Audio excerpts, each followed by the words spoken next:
Welcome back to Media Week. Let's get a check now on the media sector's performance on the share market this week. We're joined now by Evan Lucas, as always, from IG. Evan, good to have your company. Fairfax, rumoured to be on the lookout for M&A. Can you talk us through it?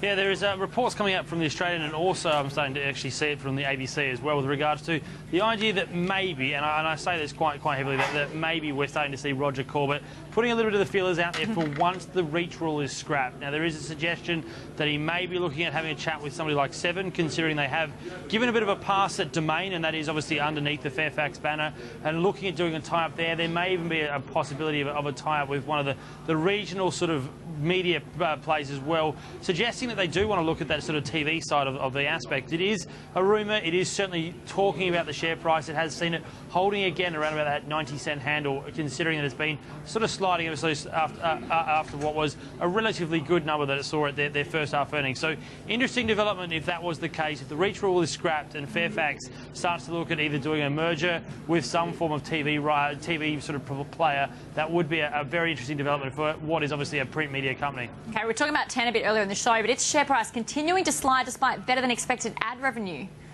Yeah, and that is slightly disappointing to see from 10. 10 obviously had managed to come out with a really good strategic update. It's seen the share price move up to around about 34, even as high as 35.5 cents. That was really good news from 10. It broke out of a technical move, particularly there, but it's now moved back to around about 28.5 cents. It does look like that downward pressure we saw all the way through last year could be back on the cards. Technically, it again looks a little bit soft, and even with that 4.5 to 5% increase in ad revenue, it hasn't actually seen the market reacting positively to it. So disappointing to see that the traders are not impressed by that uptick in possible earnings. All right, and we're seeing Perpetual increase its holding in Prime, taking it to 15%.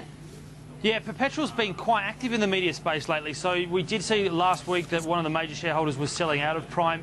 Perpetual is now one of those people picking it up, takes it to the largest shareholder on the registry at around about 15.12% of the total registry. That goes hand in hand with what Perpetual did with Nine a couple of weeks. It now owns 8.05% of that company because it believes the media space is seeing a very, very good pickup in ad revenue, and it wants exposure to that. So that it's interesting that Prime's the one, again, that regional play that could see real good moves if they see that reach rule being scrapped, and obviously, therefore, all eyes on Malcolm Turnbull and what he does over the next couple of months. Indeed. Evan Lucas, IG, thanks so much.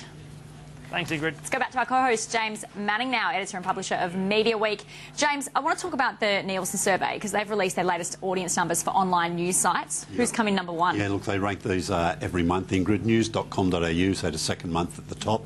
The three big players, news.com.au, smh.com.au and the 9 MSN websites, all as unique monthly audience, just under 3 million. They often swap who gets top spot, but News have come on board again. Just outside the top 10, some interesting figures. The Guardian and the Australian, not quite in the top 10, but both increasing their news audience significantly during the month of February. Okay. And speaking of digital, I know you've been spending some time with ESPN this week. How's baseball helping to make them the #1 digital sports publisher? Yeah, because look, you talk about ESPN, you think of the couple of sports channels that are on the Foxtel platform, but the sort of untold story that they're doing very well is in the digital space. Australia's biggest sports digital publisher now.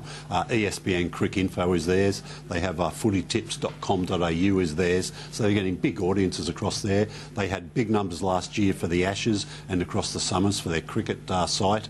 They've got the World Cup coming up, which they've got an ESPN FC, which is a sort of a football side, soccer if you like. That'll be devoted to the World Cup, and in between they've got the Major League Baseball, which is on in Sydney this weekend. Yep. So that'll help drive some audiences too. They'll do pretty well on the TV with that. Yeah, of course. And also new print readership data we got out again this week. It seems only yesterday we were talking about the previous set of figures. What do these ones look like? Yeah, look, they're coming out pretty regularly now, that new Emma readership metric figures every month. Look, the total media, they call it the newspaper media audience, just over 16 million Australians.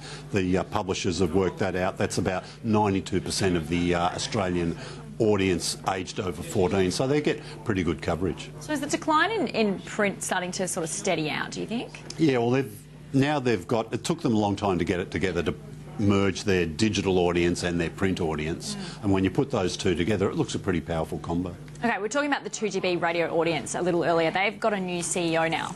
Yeah, look, Rob Lowenthal's left. He spent 7 years with the company. He was the CFO, the COO, then he was the managing director. He talked to the chairman, Russell Tate. They worked out, look, maybe Rob didn't want to stay on. wasn't sure how much he really wanted the job. So Russell's come back in. He's previously run the radio before. Then he moved to chairman. And he's come back. He's going to be the CEO and the chairman. Gone, you got a question? Is this just a temporary replacement? No, Russell's there for the time being. You know, he's done it before. We talked to him this week. He said, "Look, radio's pretty simple. We've got two things we need. We've got to look after our talent." He said, "Look, at times that can be pretty challenging, and the other thing is we've got to sell stuff." So he sort of understands the business. How will that management change affect any possible Macquarie Radio, Fairfax Radio hookup? Yeah, I don't think we asked him about that too, and Russell said, "Look, under current Fairfax management, that's just not going to happen at all." We said, "Look, will it eventually happen one day?" He said, "Definitely." All right, well, there you have it. We'll just take a quick break here on Mediaweek. Coming up, the ratings for Week 11 with a clear favourite for free to air. That's next.